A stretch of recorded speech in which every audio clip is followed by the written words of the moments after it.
Repco Home Finance, your dream home awaiting you.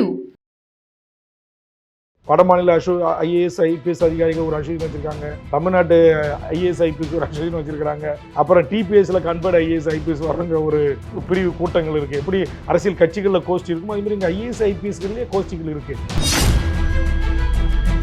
இல்ல ஒரு நெருக்கடியை உருவாக்கலாலே, அதிகாரிகளோட இவர் எப்பவும் ஒரு முரண்பட்டுக்கிட்டு இருக்கிறாரு, ஒரு பிரச்சனை பண்ணிக்கிட்டே இருக்கிறாரு, கேள்வி கேட்டுக்கிட்டு இருக்காரு, நெருக்கடி தர்றாரு. சங்கித்தனமா செயல்படுகின்ற சங்கி அதிகாரிகளை சங்கி அதிகாரிகள் தான் சொல்ல முடியும். இப்போது புதிய அறிமுகம் ஆச்சி ஹோட்டல் சாம்பார் 50 கிராம் ரூபாய் 20 மட்டுமே. நாங்கள் ஈசிஆர்ல பங்களா வாங்கி வச்சிருக்கோம். ஊட்டியில், கொடைக்கானலில், திண்டுக்கல் மலையில், ஏலகிரி மலையில், ஏற்காடில் எஸ்டேட் வாங்கி வச்சிருக்கோன்னு வந்து நிரூபிக்கிட்டோம். நான் நிரூபிக்கிறேன். என்ன நிரூபிங்க? நாட்டுடைய பிரதமர் மோடி இங்கே இருக்கிற ஐஐடிக்கு வர்றதுக்கு விமானத்தில் தான் வந்தார் தெரியுங்களா? தர வழியாக போக விடாம தடுத்தது யாரு? போயர் சமூகத்தை சேர்ந்த ஒருத்தர் அந்த சட்டமன்றத்தில் அமர்ந்தால் என்ன தீட்டாகி விடுமா அப்படின்லாம் நீங்க பேசுனீங்க.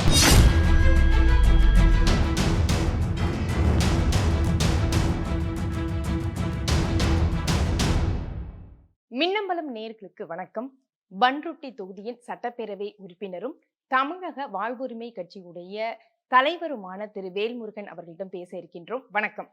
வணக்கம். நலமா இருக்கீங்களா? நல்லா இருக்கு. நீங்க இவ்வளவு தூரம் பேசினதுக்கு அப்புறம் திமுக உடைய நகர்வு எப்படி இருக்கும்னு நீங்க நினைக்கிறீங்க? அப்படி வெற்றி பெற்று ஆட்சிக்கு வருகின்ற போது அந்தந்த மக்களால் தேர்ந்தெடுக்கப்பட்ட சட்டமன்ற உறுப்பினர்களுடைய நியாயமான கோரிக்கைகளை நிறைவேற்றணும் இல்லை, அது நிறைவேற்றலை என்கிற அந்த கோபம் அந்த மக்களை போய் சந்திக்கின்ற போது அந்த மக்கள் கண்ணீரும் கம்பளியுமா எங்ககிட்ட முறையிடுறாங்க. அப்போ அவங்கள போய் எப்படி நான் ஃபேஸ் பண்ண முடியுமா? அப்போ நானே இப்போ சரி நான் உங்களுக்கு சொல்கிறேன், இந்த 2 வருஷத்துக்கு நான் கம்ப்ளீட் பண்ணிடுறேன், திமுக கூட்டணியில் இருந்துடுறேன், அடுத்த முறை இதே திமுக கூட்டணியில் போய் நான் ஓட்டு கேட்க போகணும்ல, அங்கே மக்கள் நிறுத்தி என் ஊருக்கு என்னையா செஞ்சு 5 வருஷம் கேட்பான்ல, அவனை நான் ஃபேஸ் பண்ணலமா?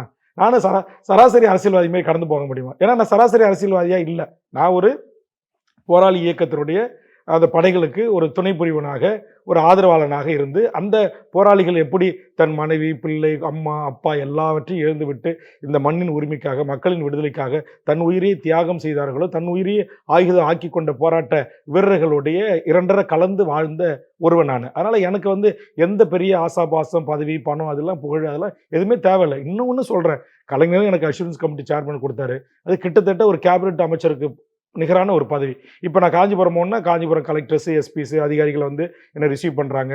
எனக்கு சைரன் கார் இருக்குது, போலீஸினுடைய அணிவிப்பு மரியாதை இருக்குது, இது எல்லாமே இருக்குது.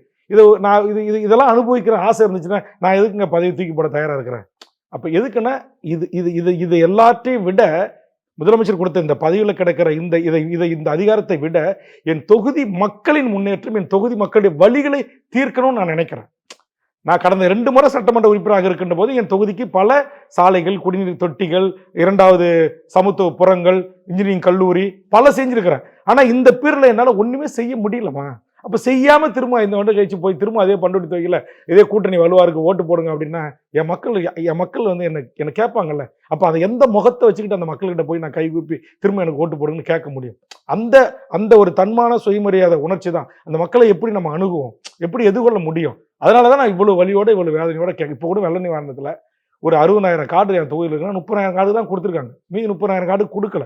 இப்போ நான் சொன்ன பிறகு இப்போ எனக்கு பதில் வந்திருக்கு. இன்றைக்கி தகவல் சொல்லியிருக்காரு. எனக்கு காலையில் இன்றைக்கி 5 மணிக்கு அமைச்சர் ஃபோன் பண்ணி, அண்ணன் நீங்கள் சொன்ன அந்த அண்ணாகிராம் ஒன்றியத்தில் விடுபட்ட 12 பஞ்சாயத்துக்கும் பணம் போட சொல்லிட்டேன், இப்போ பண்ருட்டி நகராட்சியில் 15,000 குடும்ப அட்டைக்கும் போட சொல்லிட்டேன். ஆக நீங்கள் சொன்ன அந்த 30,000 விடுபட்ட உங்கள் தொகுதியில் இருக்கிற மழை வெள்ளத்தால் பாதிக்கப்பட்ட மக்களுக்கு எல்லாருக்கும் நாங்கள் போட சொல்லிட்டேன்னு சொல்கிறார்.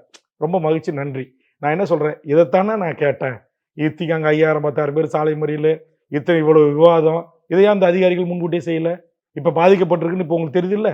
இப்போ சிஎம் ஆஃபீஸ் எங்களுக்கு ஒப்புதல் கொடுத்துட்டாங்கன்னு சொல்கிறீங்கல்ல, இதை முன்னாடியே வேல்முருகன் சொன்னவொடனே கேட்டிருந்தா இன்றைக்கி 100கணக்கான பேர் மேலே வழக்கு இல்லை, இன்றைக்கி 1000கணக்கான பெண்களை கைது செய்ய வேண்டிய அவசியம் இல்லை.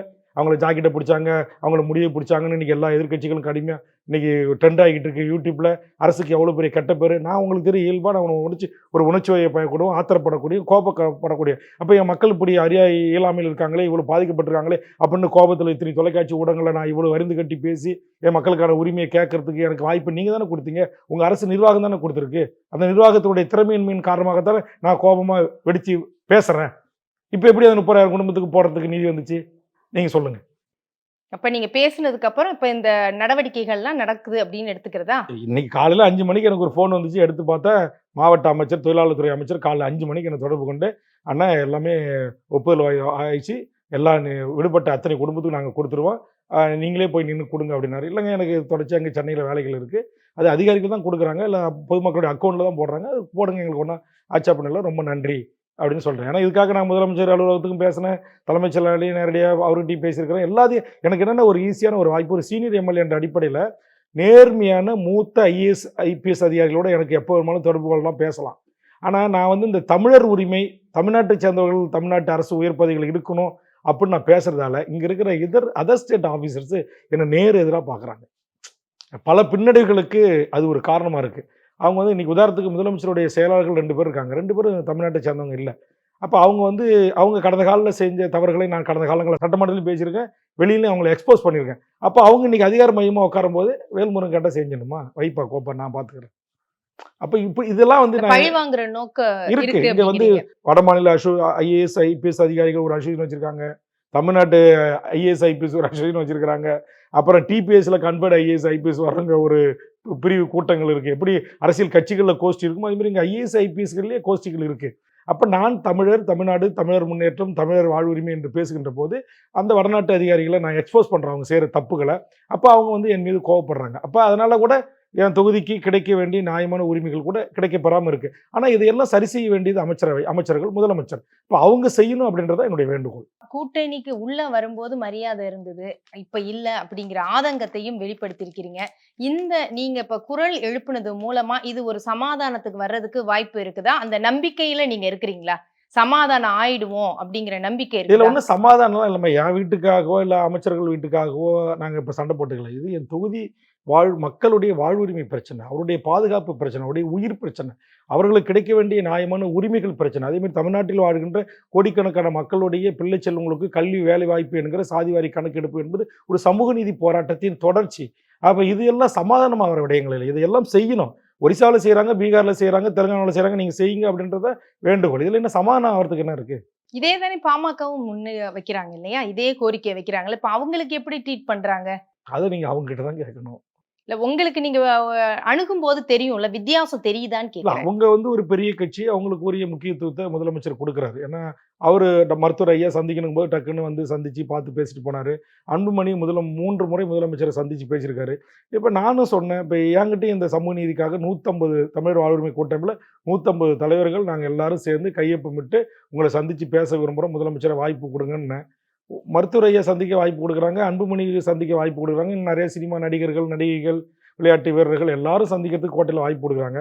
ஆனால் இந்த மண்ணுக்கும் மக்களுக்குமாக போராளி இயக்கங்களாக, பெரியார் இயக்கங்களாக, தமிழ் தேசிய அமைப்புகளாக இருந்து இயங்கிய அப்ப ஓட்டரசியலை விரும்பாத முற்போக்கு சக்திகள் உள்ளடங்கிய ஒரு தமிழர் வாழ்வுரிமை கூட்டமைப்பு சந்திப்பதற்கு இது வரைக்கும் முதலமைச்சர் நேரம் தரல. இப்போ இதெல்லாம் எனக்கு வழியா தானே இருக்கும். இல்ல இது கூட முரண்பாடா இருக்குமா? நீங்க சொல்றீங்க இல்லையா, அதிகாரிகளுடன் உங்களுக்கு ஒரு முரண்பாடு வருது அப்படிங்கிறது. இந்த டோல்கேட் விஷயமா இருக்கட்டும், இந்த மாதிரி உங்களுடைய அதிரடி விஷயம் எல்லாமே அரசுன்னு பார்க்கும்போது அவங்களுக்கும் ஒரு சிக்கலை உருவாக்குதா? என்ன சிக்கல் உருவாக்குது சொல்லுங்க. இல்ல ஒரு நெருக்கடியை உருவாக்கலாலே, அதிகாரிகளோட இவர் எப்பவும் வந்து ஒரு முரண்பட்டுக்கிட்டு இருக்கிறாரு, ஒரு ஆமா. பிரச்சனை பண்ணிக்கிட்டே இருக்கிறாரு, கேள்வி கேட்டுக்கிட்டு இருக்காரு, நெருக்கடி தர்றாரு அப்படிங்கிற மாதிரியா? சங்கித்தனமா செயல்படுகின்ற சங்கி அதிகாரிகள் தான் சொல்ல முடியும். என்னுடைய மக்களுடைய வரிப்பணத்துல கோடிக்கணக்கில் கொள்ளையடிக்கிற, ஊழல் பண்ற, சென்னை மெரினாவில் தொடங்கி ஈசிஆர் வரையில பங்களாவையும் சொத்துக்களையும் வாங்கி கூச்சி வச்சிருக்கிற அதிகாரியே தவறான அதிகாரி. அவன் இந்த நாட்டில் அதிகாரியா இருந்தானே இந்த நாட்டையே பிளாட்டு போட்டு வித்துட்டு போடுவான். உஷாரா இருங்க அமைச்சர்களே, முதலமைச்சர்னு சொல்லதான் செய்வேன். அது அவங்களுக்கு தெரியும் இல்லையா?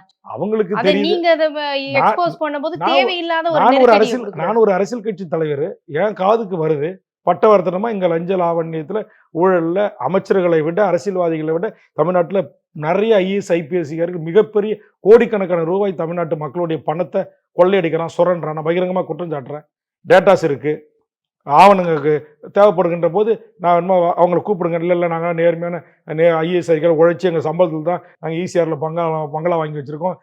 ஊட்டியில், கொடைக்கானலில், திண்டுக்கல் மலையில், ஏலகிரி மலையில், ஏற்காடில் எஸ்டேட் வாங்கி வச்சுருக்கோன்னு வந்து நிரூபிக்கிட்டோம்.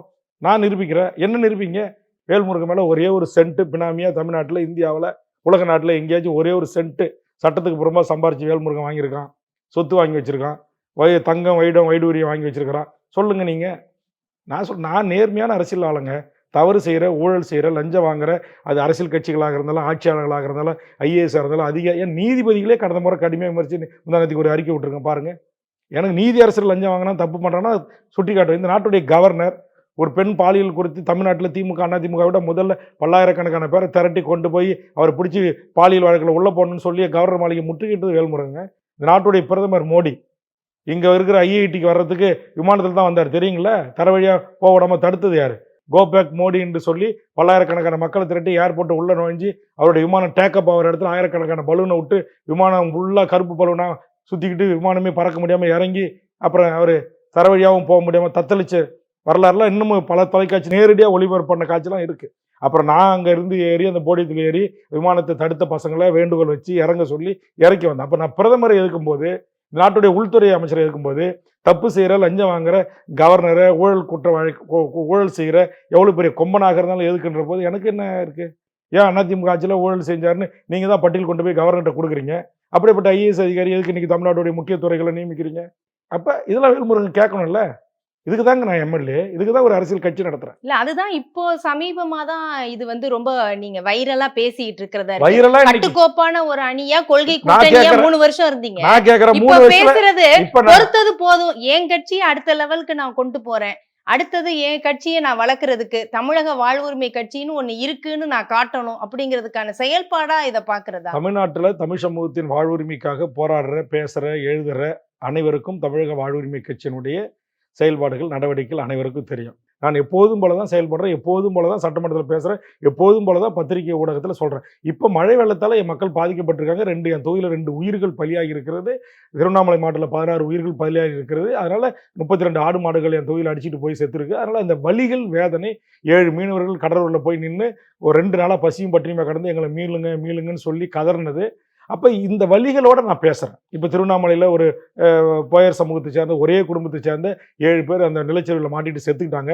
எல்லாத்துக்கும் சாவு ஏற்படுகின்ற போது ஒரு மாவட்டத்தில் 2 லட்சம், ஒரு மாவட்டத்தில் 1 லட்சம், ஒரு மாவட்டத்தில் 5 லட்சம் கொடுக்குறீங்க. அப்படிலாம் கொடுக்கக்கூடாது. உயிர் என்பது ஒன்று தான், உன்னதமானது. அந்த உயிர் ஒன்று போச்சுன்னா அது விபத்தில் சேர்த்தாலும், வெடி விபத்தில் சேர்த்தாலும், சிவகாசி பட்டாசாலையில் சேர்த்தாலும், மழை வெள்ளத்தில் சேர்த்தாலும் உயிர் உன்னதமானது ஒன்று தான். அந்த ஒரு உயிருக்கும் குடும்பங்கள் இருக்கும். அந்த குடும்பத்தை காப்பாற்ற ஒரு குறைந்தபட்சம் 25 லட்சம் இல்லை 10 லட்சம் அப்படின்னு நீங்கள் ஒரு தீர்மானித்து அரசு ஒரு கொள்கை முடிவெடுத்து கொடுங்க அப்படின்னு நான் சொல்கிறேன். இது எல்லாம் நான் தொடர்ந்து என்னுடைய பொதுவாக பேசிக்கிட்டு தான் இருக்கிறேன். என்ன ஒன்று, இப்போ இது இன்றைக்கி சமூக ஊடகங்கள் அதிகமாக இருக்குது, வலைவலிகள் அதிகமாக இருக்குது. இப்போ ஒரு பேசு பொருளாக மாறுது. இது ஒரு பரபரப்பான செய்தியாக தமிழ்நாட்டில் இன்றைக்கி ட்ரெண்டிங்கில் இருக்குது. அவ்வளோதான். நான் எப்போதும் போல தான் இருக்கிறேன். நான் அதே வேல்முருகன் தான், அதே என்னுடைய உணர்ச்சிகரமான பேச்சு தான், அதே என்னுடைய கோபம் எனக்கு எப்பயும் இருக்கிற அதே மக்கள் பாதிப்பு இருக்கின்ற போது என்ன கோபம் இருக்குமோ அதே கோபம் தான் எனக்கு இருக்குது. இன்றைக்கி ஒன்றும் புதுசாக இந்த அரசின் மீது எனக்கு கோபம் வந்துடல. எனக்கு இருக்கிற கோபம் 3 ஆண்டு காலமாக இருக்கிற கோபம் தான். அது என் மாவட்டத்து பத்திரிகை மக்கள் நேரடி ஒளிபரப்பில் அதை சொன்னேன். அது இன்றைக்கி ஒரு பேசு பொருளாக மாறி நிற்குது. இல்ல போயர் சமூகத்தை சேர்ந்த ஒருத்தர் அந்த சட்டமன்றத்தில் அமர்ந்தால் என்ன தீட்டாகி விடுமா அப்படின்லாம் நீங்க பேசுனீங்க. இப்ப இதுக்கான தீர்வுன்னு பார்க்கும்போது அவரு விஜய் அவர்கள் சொல்ற மாதிரி ஆட்சியில் பங்கு, அதிகாரத்தில் பங்கு இப்ப சொல்லியிருக்காரு. திருமாவர்கள் முழக்கம் இவர் 2026 அமையும் கூட்டணி ஆட்சி அப்படிங்கிறாரு. இது ஒரு தீர்வு அமையுமா? இந்த மாதிரி எல்லாம் ஒரு பங்கீடு கொடுத்து உங்களுக்கான ஒரு அதிகார பிரதிநிதித்துவம் கிடைக்கிறது. நான் என்ன சொல்ல வரேன்னா, சாதிவாரி கணக்கெடுப்பு நடத்தி எப்படி எல்லா சமூகங்களுக்கும் அவருடைய எண்ணிக்கை ஏற்றவர் கல்வி, வேலைவாய்ப்பு உரிமை கொடுக்குறோமோ, அதே மாதிரி தமிழ்நாட்டில் இருக்கிற அனைத்து சமூகத்தினுடைய பிரதிநிதிகளும் அவர்கள் எண்ணிக்கைக்கு ஏற்றவர் இங்கே எம்எல்ஏ, எம்பியா நியமிக்கப்படணும். ஒரே ஜாதி 20 எம்பி ஆகிறது, இல்லை ஒரே ஜாதி முக்கியமான துறைகள் எல்லாத்தையும் எடுத்துக்கிறது, ஒரே ஜாதி தமிழ்நாட்டினுடைய அரசாங்கத்தில் எந்த ஆட்சியில் இருந்தாலும் அங்கே ஆட்சியாளர் கூட இணக்கமாக இருந்து அந்த உயர் பதவிகளை கைப்பற்றி கொண்டு வருது. இது கூடாது. சமூக நீதி மண் தமிழ்நாடு என்று நீங்கள் சொல்லுகிற உண்மையாக இருந்தால் இங்கே உண்மையாக அனைத்து போயர்லேருந்து, ஒட்டர்லேருந்து, வண்ணார்லேருந்து, நாவிதர்லேருந்து, முத்தரையர்லேருந்து, டிஎன்சிசி இருக்கிற 86 சமூகத்திலிருந்து, எம்பிசியில் இருக்கிற 108 சாதியிலிருந்து, ஓபிசியில் இருக்கிற, எஃப்சியில் இருக்கிற எல்லா சமூகத்திற்கும் எல்லாரும் மனிதர்கள் தான், எல்லாரும் ஆறறிவு உள்ளவர்கள் தான், எல்லாருக்கும் உயிர் ஒன்று தான். ஆக எல்லா பதவிகளும் எல்லாருக்கும் சமமாக, சம வாய்ப்பும் சம அந்தஸ்தும் கிடைக்கப்பெற வேண்டும் என்பதுதான் தமிழக வாழ்வுரிமை கட்சியினுடைய பிரதான கொள்கை, லட்சியம், கருத்தியல். ஆக அந்த கருத்தின் அடிப்படையில் தான் போயர் மக்கள் சேலத்தில் நடத்திய மாநாட்டில் நாங்கள் 13 மாவட்டங்கள் அடர்த்தியாக வாழ்கிறோம். ஆனால் எங்களில் இத்தனை சுதந்திர இந்தியாவோட 75 ஆண்டுகள் வரலாற்றில் எங்களுக்கு எந்த கட்சியும் ஒரு எம்எல்ஏ சீட்டு தரல, ஒரு எம்பி சீட்டு தரல, ஒரு வழியை எனக்கு பதிவு செஞ்சாங்க. நீங்கள் கவலைப்படாதீங்க, உங்கள் சமூகத்தை சேர்ந்தவர் எங்கள் கட்சியில் மாவட்ட செயலாளர் கட்சியில் இருக்கிறாரு. எதிர்காலத்தில் கண்டிப்பாக இந்த கட்சி சட்டமன்ற நாடாளுமன்ற உறுப்பினராக வருவதற்கு வாய்ப்பு கிடைக்கின்ற போது அவர்களுக்கு அந்த வாய்ப்பு தரும், இல்லை உங்களிலே ஒருவருக்கு அந்த வாய்ப்பை தமிழக வாழ்வுரிமை கட்சி தரும் அப்படின்னு சொன்னதுதான். சரி, நன்றி. நன்றி, வணக்கம். நன்றி. இதுவரை பண்ருட்டி தொகுதியின் சட்டப்பேரவை உறுப்பினரும் தமிழக வாழ்வுரிமை கட்சியின் தலைவர் திரு வேல்முருகன் அவர்களிடம் பேசினோம். நன்றி, வணக்கம். Repco Home Finance, your dream home awaiting you. இப்போது புதிய அறிமுகம் ஆச்சி ஹோட்டல் சாம்பார் 50 கிராம் ரூபாய் 20 மட்டுமே. மின்னம்பலம்.com, தமிழின் முதல் மொபைல் பத்திரிகை.